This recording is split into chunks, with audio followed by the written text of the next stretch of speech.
전국이 대체로 흐린 가운데 수도권과 강원 내륙에는 새벽부터 비가 내리겠습니다. 서울 현재 기온은 23도입니다. KBS 제1라디오 내신 뉴스를 마치겠습니다. 지금까지 아나운서 김윤지였습니다. KBS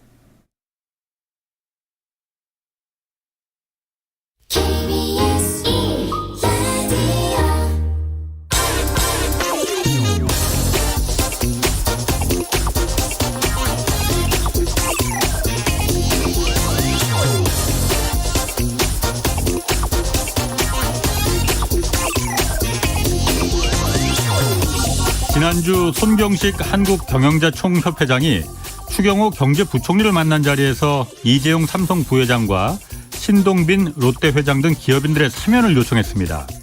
그리고 뒤이어서 삼성준법감시위원회 이찬희 위원장도 삼성의 최고 경영자가 재판 때문에 제대로 경영을 할 수 없다면 이는 결국 국민들이 피해를 보는 것이라면서 이재용 부회장의 사면을 요청하고 나섰습니다. 이재용 부회장은 국정농단 사건 당시 삼성그룹 경영권 승계를 도와달라면서 박근혜 전 대통령 등에게 뇌물을 준 혐의로 실형을 선고받았고 지난해 8월 가석방됐습니다.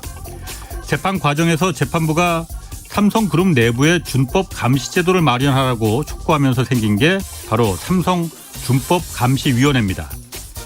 삼성이 법을 지키는지 감시하라고 설립된 준법감시위원회 위원장이 범죄를 저지른 경영진을 사면해달라고 지금 말하고 있습니다.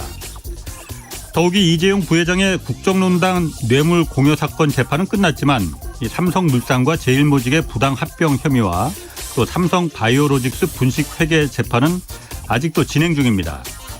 이 사건들로 득을 본 건 이재용 부회장 본인이었고 피해를 입은 건 삼성그룹과 이 삼성을 믿고 투자했던 국민들인데 왜 이 부회장이 사면되지 않으면 국민들이 피해를 본다는 건지 이거 잘 납득이 안 됩니다.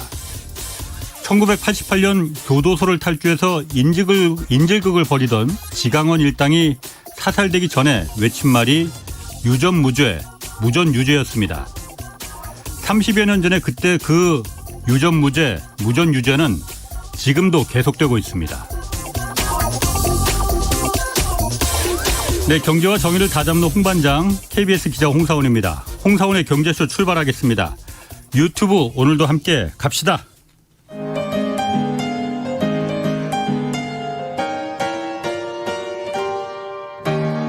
대한민국 최고의 경제 전문가와 함께합니다.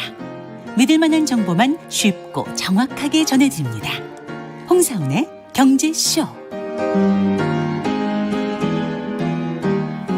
네, 윤석열 정부는 과거 문재인 정부의 신남방 정책 이걸 폐기하고 대신 인도 태평양 전략을 새로 추진할 계획입니다. 그간의 신남방 정책의 성과 그리고 향후 과제는 무엇인지 오늘 좀 자세히 살펴보겠습니다. 고영경 말레이시아 선웨이 대학 교수 나오셨습니다. 안녕하세요. 네, 안녕하세요. 오랜만에 뵙겠습니다. 네, 오랜만에 뵙겠습니다. 자, 지난달 그 한미 정상회담 한 이후에 우리 정부가 새 정부가 한국판 인도태평양 전략 이걸 수립하겠다. 과거의 신남방 정책은 이건 이제 폐기하고 그렇게 했는데 먼저 그 한국판 인도태평양 전략 이게 뭔가요? 사실은 이제 미국에서 내놓은 인도 태평양 전략이라는 것 안에 이제 한국이 참여를 하겠다라고 이야기를 한 것인데요. 그 인도 태평양 전략이라고 하면 일단 중국이 해안으로 나오는 것, 더 이상 해외로 진출하는 것에 대한 약간의 봉쇄적인 의미를 담고 있습니다. 그래서 태평양으로 못 나오게. 그래서 그런 진출들을 막으면서 중국과 미국이 대립각을 세우고 있는 와중에 미국이 미국의 편들을 좀 줄 세우는 일종의 그 우방들을 다 모아서 하나의 전략적 동반자로 세우겠다라는 그런 전략으로 볼 수 있겠습니다. 그러니까 인도 태평양이라는 게 아세안 국가들뿐만이 아니고 오늘 고 교수님을 초빙한 거는 이제 아세안을 얘기를 좀 듣기 위한 건데 신남방 정책은 주로 아세안 쪽을 이제 초점으로 한 거고 인도 태평양 전략이라는 거는 아세안뿐만이 아니고 뭐 호주, 일본 멀리 미국까지 다 같이. 예, 맞습니다. 그래서 사실은 그러니까 신남방 정책이라고 하는 것은 신남방 지역이라고 하는 게 원래 예. 인도와 아세안 10개 국가를 다 포함하는 개념이고요. 예. 인도 태평양 전략이라고 하면 이제 그 태평양을 다 흐르는 말씀하신 대로 뭐 뉴질랜드나 호주나 이런 나라를 다 포함하고 아세안을 거쳐서 인도까지 흐르는 예, 그런 지역들을 다 포괄하는 훨씬 더 넓은 지역을 커버하는 전략적인 개념이라고 할 수 있겠습니다. 그럼 과거 문재인 정부에서 그 주력했던 그 신남방 정책하고 인도 태평양 전략 이거하고 어떤 좀 차이점이 있는 건가요? 말만 달라진 건가 아니면 참여하는 국가만 달라진 건가 아니면 내용도 좀 달라진 건가요?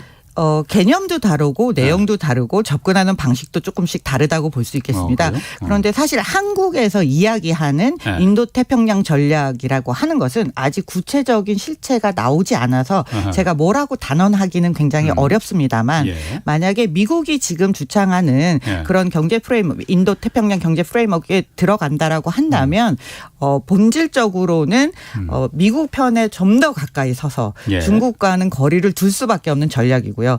겉으로 보면 지역적으로는 훨씬 넓은 지역을 커버하게 되죠. 신남방은 딱 정해진 아세안과 인도 이렇게 정해져 있다라면 인도태평양은 훨씬 더 넓은 범위를 이야기하기 때문에 정부에서는 우리가 훨씬 더 포용적이고 넓고 포괄적인 외교 전략을 수립하겠다라고 이야기하지만 여기에는 안보가 경제보다 좀 더 우선시 되는 개념이 좀 들어있다라고 평가가 되기 때문에 그런 점에서 신남방과는 좀 차이가 있지 않겠냐.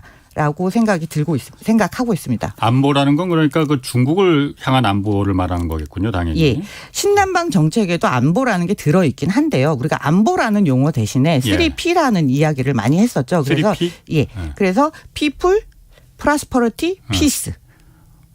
그렇게 해서 이렇게 세 가지 그 신남방 정책을 떠받치는 기둥이 이제 세 개라고 이야기하거든요. 3P가 people 사람하고 프로스페러티면 번영 경제적인 거. 그러니까 경제적인. 인적 교류, 문화적인 교류, 그다음에 경제적인 교류, 그다음에 피스라고 해서 이게 안보를 사실은 피스 평화. 평화 공동체를 주창하기 때문에 안보를 어느 정도 가지고는 그러니까 개념을 가지고는 있었지만 이게 다른 어떤 개념보다 더 위에 있는 상위에 있는 개념이라고 보기는 어렵습니다. 그러니까 신남방 정책과 그러니까 문재인 정부의 신남방 정책과 지금의 인도태평양 전략하고 차이점이라는 거는 근본적으로 요즘은 경제도 다 안보라고 안보에 들어가 경제 있으니까 안보라고 경제 하죠. 안보니까 미국이 주도하는 인도태평양 전략이라는 건 어쨌든 중국을 좀 견제하기 위해서 태평양으로 나오지 못하게 고립시키기 위해서 펼쳐진 전략인데 거기에 이제 그 우리가 경제 그 프레임워크를 같이 이제 들어간다 이렇게 보면 되는 거겠군요. 그러니까. 그런 개념으로 지금 이해가 되고 있습니다.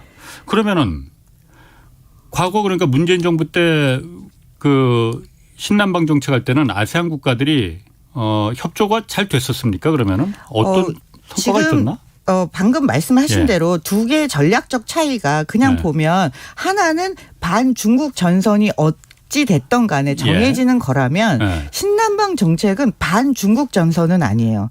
우리가 중국에 대한 경제 의존도가 너무 컸기 때문에 그것을 돌려서 더 많은 시장에 진출하면서 우리가 안보도 다자화하고 그리고 우리가 교류도 더 활성화시키고. 여기서 우리라는 건 그러니까 한국을 말하는 게 아니고 아세안 전체를 그러니까 말하는 거죠. 한국과 아세안과 인도가 다 합쳐서 그러니까 우리가 시장을 다변화, 그러니까 한국의 입장에서는 시장을 다변화하기도 하고 외교도 외교로 하고 그리고 이전에는 한국이 미국, 중국, 일본 뭐 이렇게 러시아 이렇게 해서 4강 위주의 외교만 했었는데 그 4강 외교 수준으로 한국과 아세안의 관계를 끌어올리겠다는 전제가 있었거든요. 그러니까 누구를 배척하는 정신에 외교의 그 중심이 잡혀 있는 게 아니고 경제 협력도 마찬가지고 누구를 배제하는 것보다 우리가 살기 위해서 우리가 좀 더 운신의 폭을 넓히기 위해서 시야를 확장한 거죠.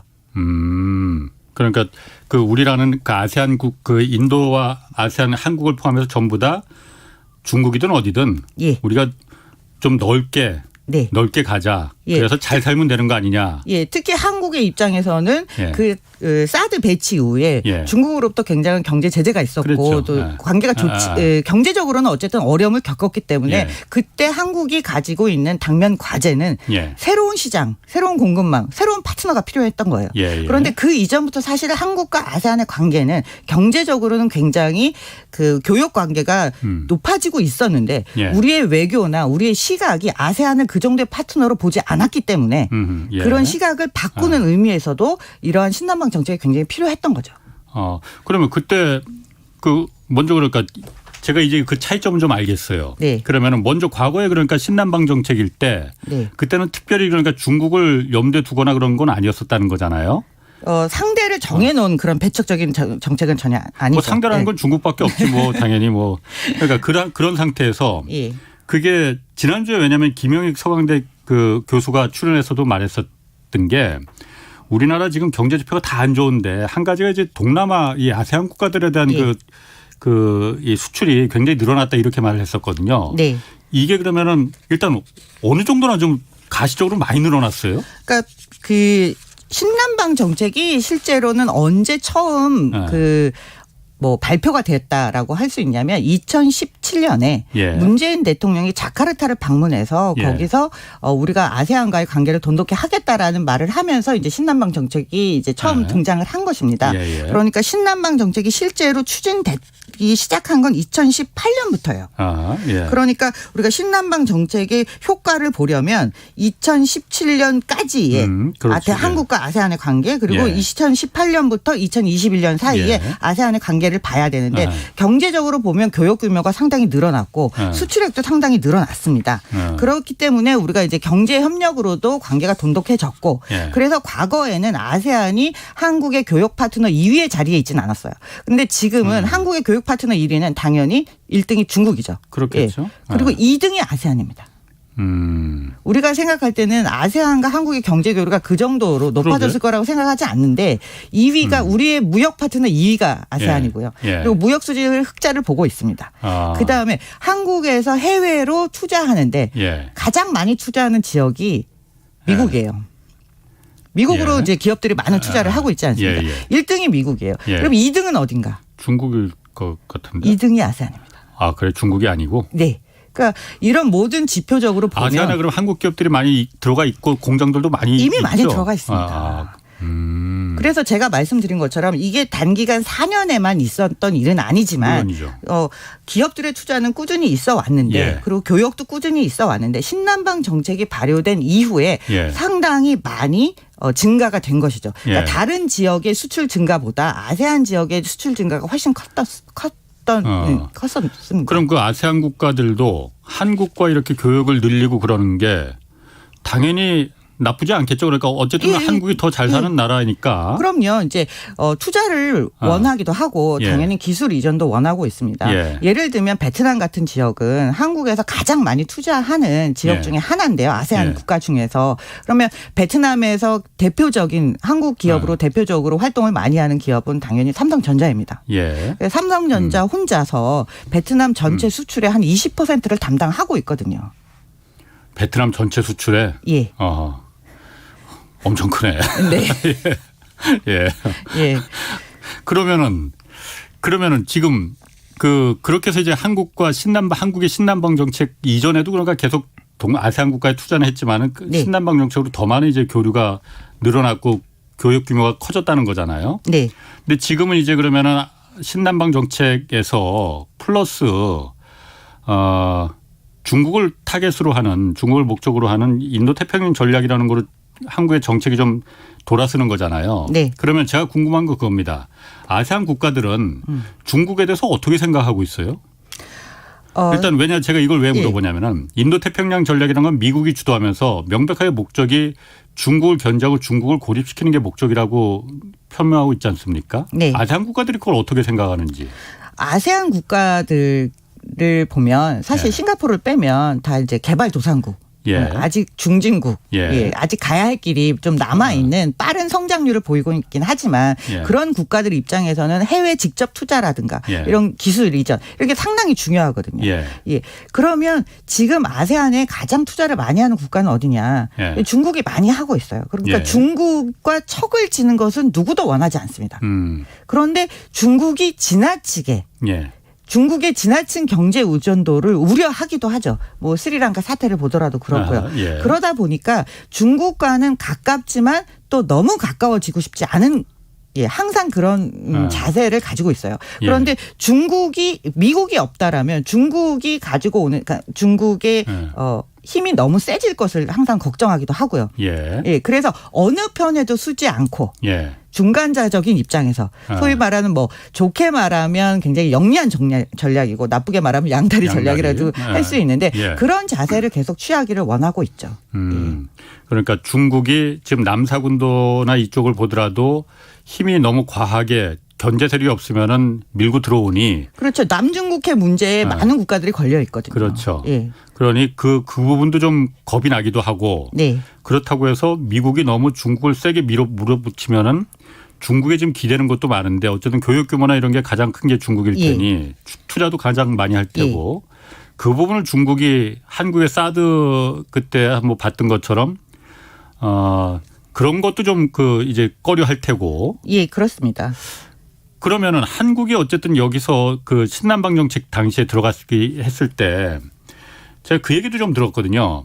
한국이 경제 규모도 크고 목소리도 좀 있으니 미국과 중국이 너무 으르렁대지 말고 그냥 다 같이 잘 사는 방향으로 한국이 좀 어떤 그 맏형 역할을 좀 해주길 원했던 그런 건 있습니까? 확실히 그런 부분이 있는데요. 과거에는 한국에게 그런 역할을 정말 조금도 기대하지 않았습니다. 아하. 왜냐하면 예. 동남아 전체 지금 아세안이라고 제가 부르지만 예. 동남아 시장에서 일본의 위상이라는 것이 굉장히 대단했었거든요. 예. 1960년대부터 투자를 많이 했기 때문에 예. 일본이 가지고 있는 위상이 대단했고 그 다음으로 등장한 것이 중국이에요. 예. 그래서 한때는 한국의 소프트 파워, 소위 말하는 이제 컨텐츠의 힘이 이렇게 커지기 전에 조사한 바에 따르면 중국하면 어떤 이미지가 떠오르냐고 했을 때 우리가 생각할 때는 뭐 패권 국가 뭐 이런 게 떠오르는 게 아니라 IT가 떠올랐다고 했어요. 중국은? 예. 그러니까 과거의 기술의 상징이 일본이었다면 어느 순간 기술의 상징이 디지털 기술의 상징이 중국으로 넘어가고 있었는데 한국이 신남방 정책을 도입하고 자리를 차지하고 또 경제적으로 많이 성장하고 컨텐츠라든가 이런 부분에서 올라오고 있다 보니까 한국이야말로 어느 국가에게도 침략적인 모습이 아니고 패권적인 모습이 아니고 특히 이 people prosperity, peace라고 했잖아요. 그러니까 어느 것도 하나를 더 우위에 두지 않고 우리와 함께 갈 수 있는 미래지향적인 파트너가 될 수 있다라는 기대를 했었어요. 그러다 보니까 이 신남방 정책에 대한 기대도 있었고 그리고 유일하게 문재인 대통령이 이 아세안 10개국을 모두 직접 방문을 하셨습니다. 아세안 10개국? 그 전 대통령들도 다 많이 방문하지 몇 군데 않았습니까? 가셨긴 했는데요. 예, 전부 다 간 케이스는 없었고 그리고 문재인 대통령 당시에 이제 그 한 아세안 그 정상회의도 열렸었고 뭐 이런 식으로 관심을 많이 뒀었기 때문에 한국이 정말로 아세안과 손을 잡고 우리의 목소리를 같이 낼 수 있는 그런 좀 선진적인 자리에 갈 수 있는 국가로서 받아들여지고 있기 시작하는 그런 인식의 전환이 오기 시작하는 와중에 지금 또 이런 사태가 벌어지는 거죠. 아니 뭐 제가 궁금한 건 좀 그렇습니다. 제가 좀 과문해서 그런지 아세안 하면은 뭐 동남아시아, 뭐 말레이시아, 인도도 그렇고 뭐 필리핀, 태국 이런 나라들이 경제적인 면에서 우리하고 그렇게까지 뭐 영향이 있겠나? 경제 규모 우리하고 경제에 미치는 영향이 그렇게 클까? 왜냐하면 중국, 미국, 뭐 유럽 이런 나라는 워낙 우리가 익숙하니까. 그런데 실제로 그렇게 큽니까? 일단 아세안 전체 10개의 국가를 다 합쳐서 인구 규모만 보자면 6억 7천에서 6억 8천만 명 정도 됩니다. 아세안 그러니까 10개 국가? 예. 가장 많은 나라가 어디예요? 인도네시아 2억 7천만 명입니다. 인도네시아가 2억 7천만 명이나 돼요, 인구가? 그러니까 중국과 인도를 빼면 하나의 경제 블록으로서 이 정도 인구 규모를 가진 시장이 없습니다. 그러게. 인도만 해도 10억이 지금 중국보다도 오히려 많다는 얘기도 있는데 인도네시아도 그렇게 많군요, 인구가. 예. 그래서 이 아세안 전체 인구 규모가 예. 일단은 시장 규모가 어느 정도 되고요. 예. 그다음에 지리적으로 우리하고 좀 가까운 편이지 않습니까? 예. 그러니까 공급망 측면에 있어서도 우리가 협력을 충분히 할 수 있는 예. 지역에 속해요. 물론 멀다고 한국 기업이 진출하지 않는다는 얘기는 아니지만 물론이지. 예. 그래도 그럼에도 불구하고 뭐 많은 원자재도 나오고 또 시장도 충분히 형성되어 있고 이미 제조업 기반도 어느 정도 갖춰진 국가들이 있기 때문에 예. 우리의 파트너로서는 손색이 없는 상황이고 예. 그들 입장에서도 좀 더 기술을 가져오고 직접 투자를 할 수 있고 또 예. 그 안에서의 시장이 열려 있기 때문에 당연히 그렇겠죠. 예. 예. 그리고 아세안이 실제로 아세안은 이제 동남아 국가 연합 이라는 말의 이제 준말인데 예. 2015년에 아세안 경제 공동체가 정식으로 출범을 하게 됩니다. 예. 그러니까 하나의 시장으로서 완성이 되는 거거든요. 예. 물론 유럽 연합처럼 아주 통합된 정도가 깊지는 않습니다. 예. 그럼에도 불구하고 아세안 10개국 안에서 관세는 거의 대부분 다 철폐가 된 거거든요. 그러니까 역내 이동이 굉장히 자유로워요. 그러니까 거기서 생산해서 거기서 판매를 한다면 관세를 문제 않는 거죠. 그 고 교수님은 말레이시아에서 한 10년 가까이 사셨잖아요. 네. 그러니까 어쨌든 아세안 국가들 그 국민들의 어떤 인식이나 정서 이런 것도 어느 정도 잘 아실 거 아니에요. 중국에 대한 인식은 어떻습니까? 아세안 국가들이? 중국은 발전하는 나라고, 뭐 아까 말씀드린 것처럼 디지털의 상징이 될 뻔했던 나라고. 그런데 중국을 신뢰하느냐라는 질문에 대해서는 굉장히 부정적입니다. 그러니까 힘센 나라고 발전하는 나라이면 틀림이 없지만 믿을 수 없는 나라다. 이렇게 보는 거죠. 그렇군요. 그러면 예를 들어서 지금 이 신남방 정책 때와는 달리 한국이 인도 태평양 전략으로 이제 새로 전략을 바꾸는데 그거는 미국과 함께 이제 중국을 이제 견제하는 그 라인에 들어간다면은 아세안 국가들이 과거 신남방 정책 때처럼 그렇게 뭐라고 할까요? 그렇게 협조적이라고 해야 되나 표현이 잘 같이 동참하자 하면은 같이 들어올까요? 어떻습니까? 일단 외형적으로는 공식적으로는 나는 여기에 반대한다라는 목소리는 아무도 내지 않을 겁니다. 왜냐하면 미국의 위상이라는 것과 미국의 힘이라는 게 있으니까요. 그렇지만 대단히 적극적으로 한국처럼 내가 먼저 들어가겠습니다라고 손들고 가는 형태도 나타나지 않을 거예요. 이미 아세안 10개국 중에 중국과 굉장히 가까운 뭐 라오스라든가 캄보디아라든가 이런 나라들은 사실 여기에 참여하지 않는 거거든요. 근데 뭐 인도네시아, 말레이시아, 태국 등은 여기에 손을 잡긴 하겠지만 앞장서서 깃발 들고 나가는 그런 모습은 취하기 어려울 것입니다. 왜냐하면 중국과의 경제 교류가 그 정도로 중요하기 때문에요. 그러면 좀 고 교수님은 그럼 어떻습니까? 신남방 정책이라는 게 물론 인도 태평양 전략으로 간다고 해서 이게 신남방 정책을 완전히 그냥 아세안 국가들하고 손 끊는다 이건 아니에요, 당연히. 그렇지만은 이 전략을 이렇게 그 중국이라는 안보 개념이 같이 중국을 상대로 한 안보 개념이 같이 들어가는 게 경제적으로 우리에게 도움이 되는 겁니까? 안 되는 겁니까? 도움이 되는 측면도 있고 좀 우려스러운 측면도 있겠죠. 뭐든지 외교라는 게 뭐 다 좋고 다 싫고 이렇게 할 수는 없지 않겠습니까? 그런데 제가 제일 걱정됐던 부분은 이런 거예요. 한국에서 이제 그 뭐 바이든 대통령하고 뭐 윤석열 대통령이 만나서 뭐 정상회담 결과를 뭐 이렇게 이야기하지 않았습니까? 그런데 거기에 뭐 신남방 정책 얘기가 없었고 인도 태평양 전략만 언급이 되다 보니까 신문 기사에 뭐라고 딱 떴냐 하면 신남방 정책을 폐기하는가 보다. 폐기라는 말이 떠버린 거예요. 그런데 이렇게 말이 떠버리면 이 나라는 이 정책이 이제 없어지는 거네. 일관성이 없지 않겠습니까? 지금까지 한국이 뭐 소프트 파워가 됐든 뭐 경제 협력이 높아지면서 그 4년 동안 올려놓은 위상이 있고 신뢰 관계라는 게 있고 그리고 한 90여 개 정도의 프로젝트가 진행이 됐어요. 그런데 이 프로젝트가 그럼 앞으로도 계속 이어져야 되고 정책이라는 건 일관성 있게 이어져야 우리의 위상이라는 것도 차곡차곡 밟아 올라갈 수 있는 것인데 지금 이 정책이 4년 만에 폐기라는 말이 나오면 안 되는 거죠. 예를 들면 똑같은 말이라도 신남방 정책보다 더 확장된 개념으로 우리가 인도 태평양 전략을 하겠다라든가 뭐 계승할 부분은 계승하고 우리가 기존에 추진해왔던 프로젝트를 계승하지만 더욱더 발전시키겠다라든지 얼마든지 좋은 단어가 나올 수 있는데 하필이면 폐기라는 단어가 먼저 뜬 거예요. 이러면 한국은 대통령이 정권이 바뀔 때마다 정책이 바뀌는데 만날 때마다 악수하고 그 뒤로는 아무 일도 안 일어나겠구나 이렇게 되는 거죠. 그렇군요. 그 동남아시아 그 아세안 국가들한테 한국이 그러니까 가장 그 좀 주력해서 수출하는 품목이 뭐가 있어요? 제가 동남아시아 국가들 하면 좀 사실 좀 생경해서 익숙하지 않기 때문에 어떤 걸 우리가 주로 그렇게 하길래 그래 중국 다음으로 그렇게 교육 규모가 크지? 예. 수입하는 건 뭐고 수출하는 건 주로 뭐가 있어요?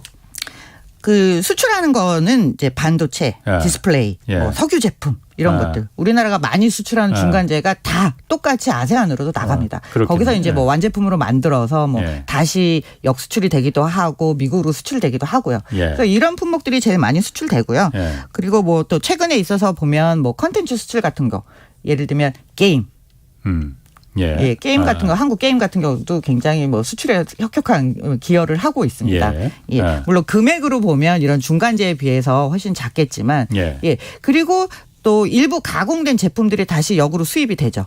수입 품목 중에서는. 그리고 뭐 원자재 수입도 많습니다. 원자재 같은 경우는 얼마 전에 인도네시아에서 팜유 수출 한번 금지했다고 해서 뭐 지금은 풀렸지만 그때 좀 문제가 됐었잖아요. 그 팜유 수출 같은 경우에서도 한국에서 기사가 나올 때 무슨 뭐 이제 자원 무기화 뭐 이런 얘기가 나오는데 사실 자원 무기하고는 거리가 멀고요. 팜유 수출 자체가 인도네시아 경제에서 그래도 차지하는 비중이 조금은 있습니다. 그러니까 이 팜유를 수출 안 한다고 해서 국내에서 다 소비되는 양은 아니에요. 그런데 일시적으로 공급망 문제 때문에 가격이 오르고 뭐 슈퍼에서 팜유를 찾을 수 없게 되다 보니까 국내 시장 안정화를 위해서 일시적으로 수출 금지를 한 것이지 장기적으로 뭐 오래 가지 않을 거라고 저는 예상을 했었어요. 왜냐하면 그때 이제 처음 인도네시아 동남아 국가들이 자원 원자재가 우리가 의존하는 게 있구나라는 걸 그때 이제 다들 느꼈었거든요. 그런데 그 아세안 국가들이 그런 원자재 자원이 풍부합니까 거기도? 굉장히 많은 자원들을 가지고 있죠. 그래서 사실 지금 전 세계적으로 뭔가 그 주식시장도 안 좋아지고 글로벌 공급망 문제가 뭐 여기저기서 터지고 있는데요. 인도네시아 같은 경우는 상대적으로 주식시장도 견조한 이유가 이런 원자재 기업들 때문이에요. 구리도 많이 나고 석탄, 뭐 철광석, 뭐 그리고 니켈 이런 것들 다 많이 납니다. 그래요? 그러면 그런 부분들이 주로 그 제조업보다도 그런 이른바 1차 산업이 그럼 주로 발달돼 있나요, 그러면은? 뭐 사실 원자재가 많은 나라는 꼭 인도네시아만 있는 게 아니라 뭐 말레이시아도 나오고 태국도 나오고 미얀마도 나오고 뭐 많은 여러 국가에서 원자재가 나는데 인도네시아나 말레이시아나 태국만 하더라도 이런 원자재가 차지하는 비중이 전체 산업군에서 차지하는 비중이 그렇게 높지는 않습니다. 그런데 이런 산업군이 적어도 존재하는 국가와 존재하지 않는 국가는 다른 거죠. 우리는 뭐 하나만 움직여도 전부 다 수입에 의존하다 보니까 굉장히 불편함을 겪지 않습니까? 그런데 이 나라는 다른 산업이 조금 처지더라도 원자재 가격이 오르면 또 이 섹터가 받쳐주는 부분이 있어요. 그러다 보니까 그 비중이 뭐 5에서 15% 이제 국가별로 차이는 있지만 이 정도라도 존재하고 있으면 확실히 경기 흐름에 따라서 버팀목이 돼주기는 합니다. 그럼 그런 자원 그 동남아 국가들이 그런 자원 그 부국이라면은 우리나라도 그쪽에 그러니까 많은 그 자원 수입도 많이 하고 있는 거죠, 그러니까. 그럼요. 우리가 많이 수입을 하고 있습니다. 예를 들면 아까 팜유 얘기를 하셨는데요. 팜유 수입의 대부분을 이제 말레이시아하고 인도네시아에서 하거든요. 그 두 나라가 전 세계에서 팜유 생산을 제일 많이 하고 제일 많은 수출을 하기 때문에. 그런데 인도네시아에서 수입하는 팜유는 우리가 좀 보통 이제 생활용품을 만드는 데 쓴다던가 아니면 바이오 연료로 쓰고요. 식품에 들어가는 대부분의 팜유는 말레이시아에서 수입을 합니다. 그러니까 그때 당시에 이제 당장 뭐 팜유 수출을 금지한다고 해서 라면을 생산 못한다든가 그런 상황은 일어나지 않는 거죠. 그렇군. 그리고 니켈 요즘 보니까 제가 기사를 좀 찾아보니까 니켈 때문에 인도네시아가 많이 주목받는다고 해요. 그러니까 니켈이라는 게 전기차에 이제 많이 들어가는 핵심 부품 중에 하나다 보니까는 인도네시아가 니켈이 많이 생산돼요. 전 세계에서 니켈 매장량이 가장 많습니다. 니켈이? 네. 그런데 말씀하신 것처럼 전기차 하면 배터리가 제일 중요한데 배터리를 만들려면 뭐 여러 가지 뭐 히토류도 많이 들어가지만 니켈이 굉장히 필요한 원료 소재이거든요. 그런데 니켈이 많이 나오는데 인도네시아가 2019년에 니켈 원광을 수출하는 걸 금지를 해요.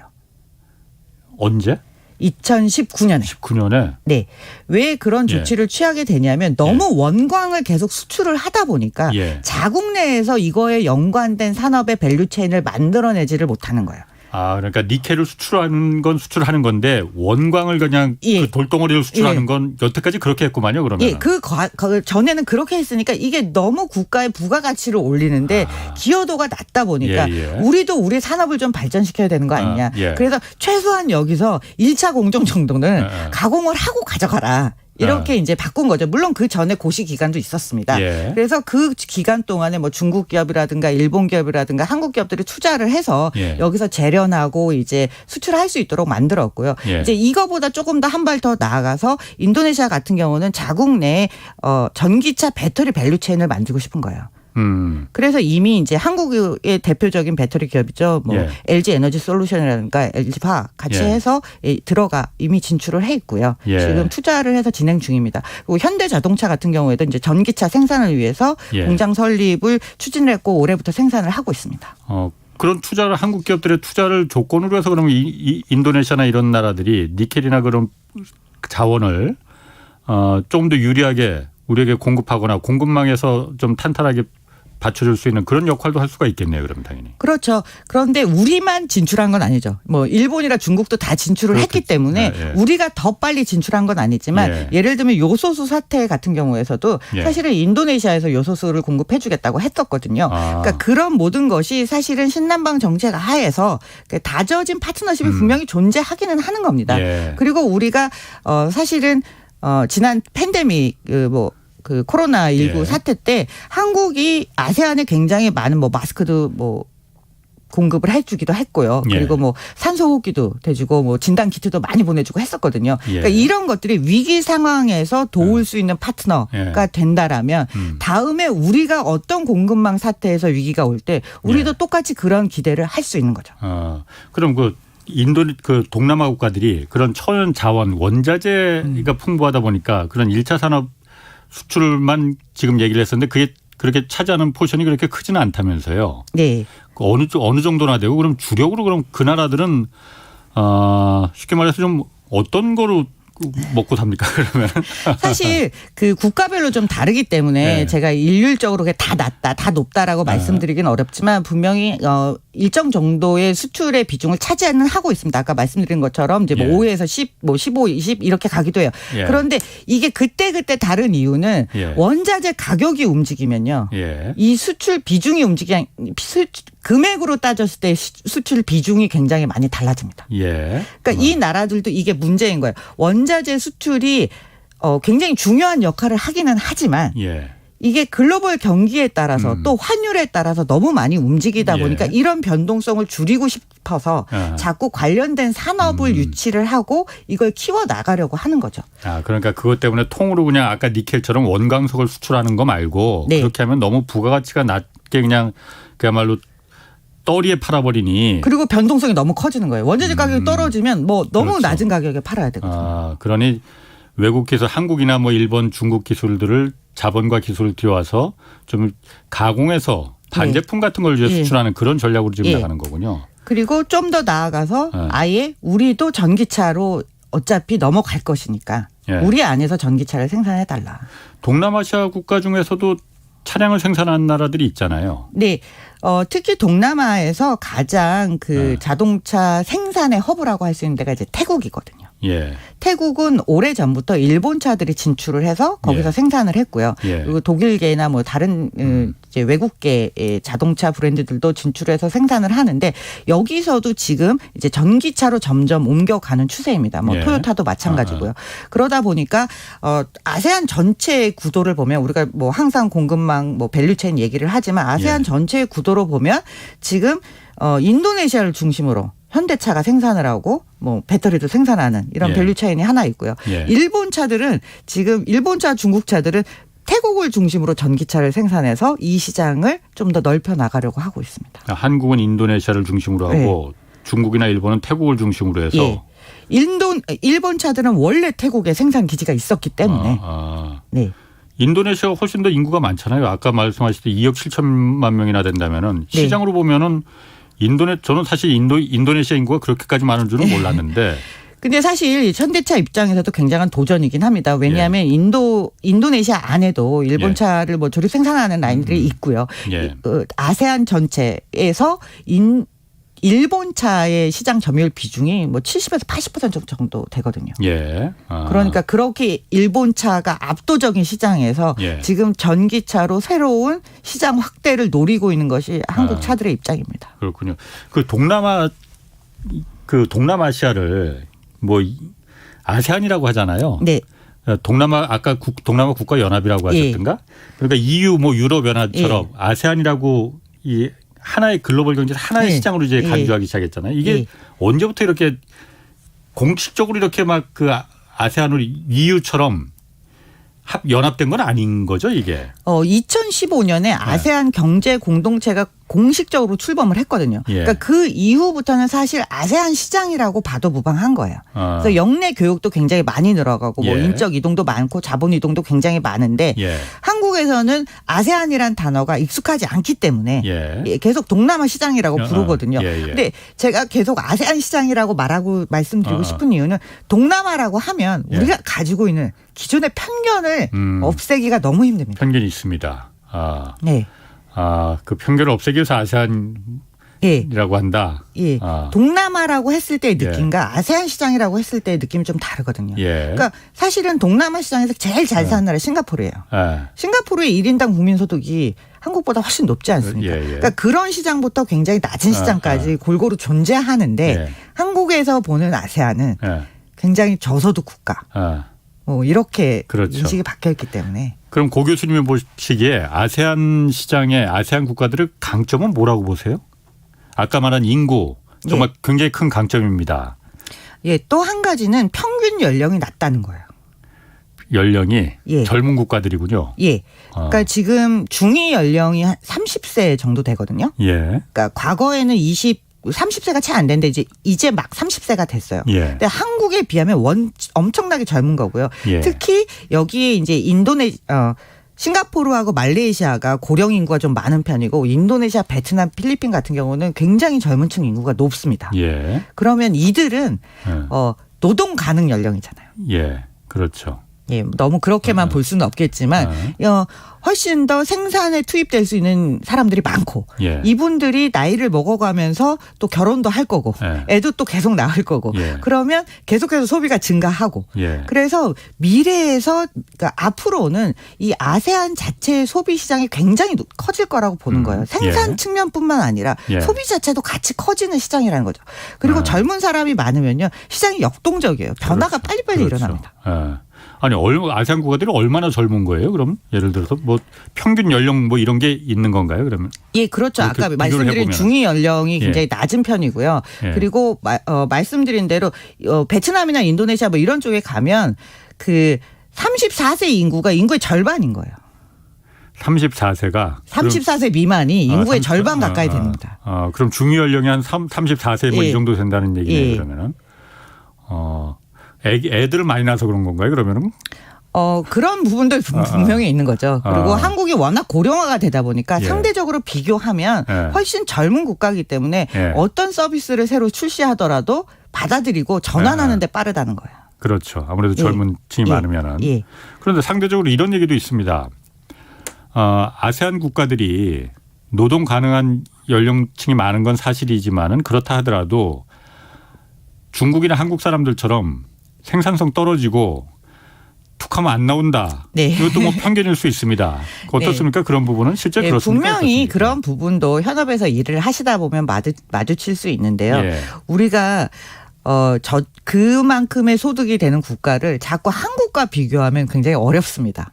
한국의 1인당 생산성을 또 북유럽이라든가 다른 선진 시장과 비교하면 우리도 생산성이 떨어진다라고 이야기하거든요. 그러니까 그 정도의 갭은 분명히 있습니다.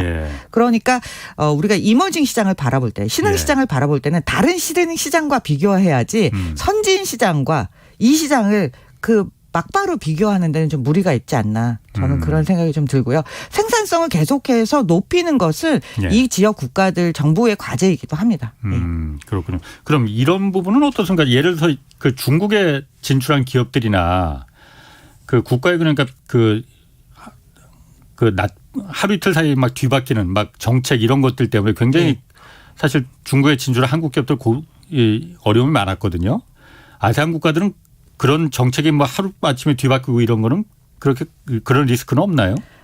예를 들면 극단적인 케이스로 미얀마처럼 구테타가 일어나는 경우는 있겠지만 다른 지역들을 예를 들어보면 태국 같은 경우 구테타가 여러 번 일어나는 국가거든요. 근데 구테타 일어났다고 막 나라의 경제가 휘청휘청하지 않습니다. 그냥 늘상 일어나는 일로 견주어질 것처럼 정책이 약간씩 미세하게 큰 바뀔 수는 있지만 하루아침에 중국처럼 바뀌는 일은 없습니다. 왜냐하면 여기도 분명히 민간 시장이라는 게 존재하고요. 민간 영역이 굉장히 크게 존재하고 외국인 투자에 의존하는 외국인 투자가 없으면 당장 성장이 일어나지 않을 테니까 그런 부분을 생각해서라도 하루아침에 그렇게 정책을 바꾸기는 굉장히 어렵습니다. 그래서 다른 어떤 지역보다도 안정적인 높은 경제 성장률을 지난 20년 동안 이뤄왔거든요. 그러니까 2000년부터 2020년, 그러니까 팬데믹 1년을 포함해서 2020년 동안, 21년 동안의 평균 경제 성장률이 5%예요.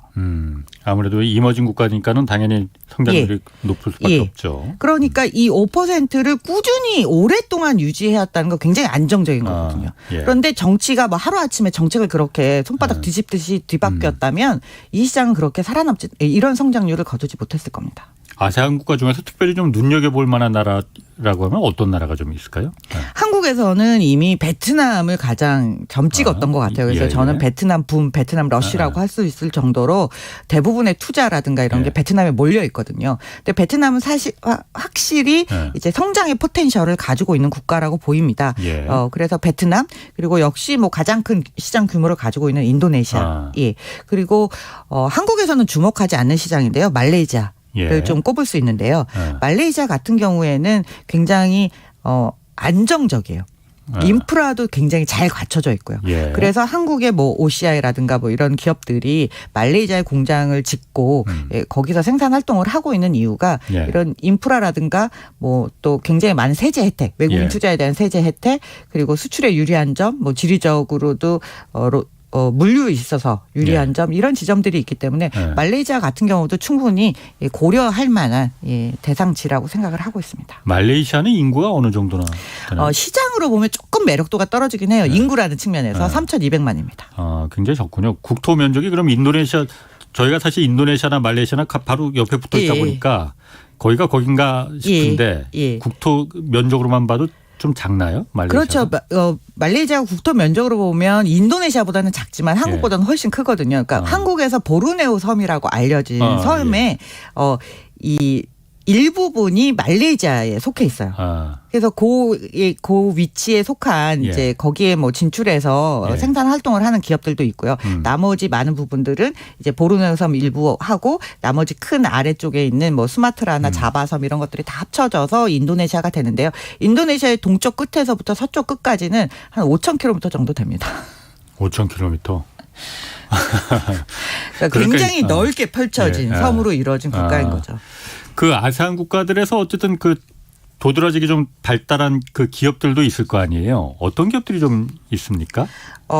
예를 들면 한국에서 가장 관심을 많이 갖는 이제 베트남의 예를 들어볼게요. 그러면 베트남 하면 우리가 삼성전자가 나가 있고 거기에 관련된 기업들이 많이 있지 않을까 생각을 하는데 물론 그런 기업들도 있습니다. 그런데 베트남은 IT가 굉장히 빨리 성장하는 나라도 굉장히 유명하거든요. 인도도 IT가 유명하지만 베트남도 IT 아웃소싱으로 굉장히 유명한 지역입니다. 그래서 베트남의 IT 중에서 가장 큰 기업이라고 할 수 있는 게 이제 FPT라는 기업이 있어요. FPT.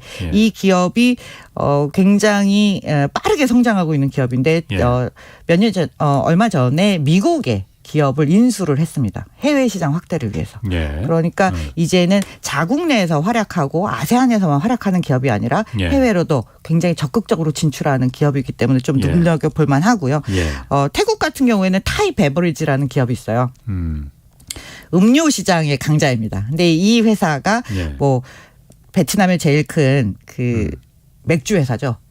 사이공 비어를 사드리기도 했습니다. 예. 그래서 이렇게 인수합병을 하고 뭐 기술적으로 발달된 회사도 있고요. 예. 말레이시아 같으면은 이제 IHH 그룹이라고 해서 헬스케어 그룹으로 굉장히 큰 회사도 있습니다. 예. 그러니까 다양한 섹터의 그룹이 존재하고요. 또 스타트업들 중에서 유니콘, 데카콘으로 성장한 기업들이 있습니다. 제가 소위 뭐 슈퍼 앱이라고 부르는데요.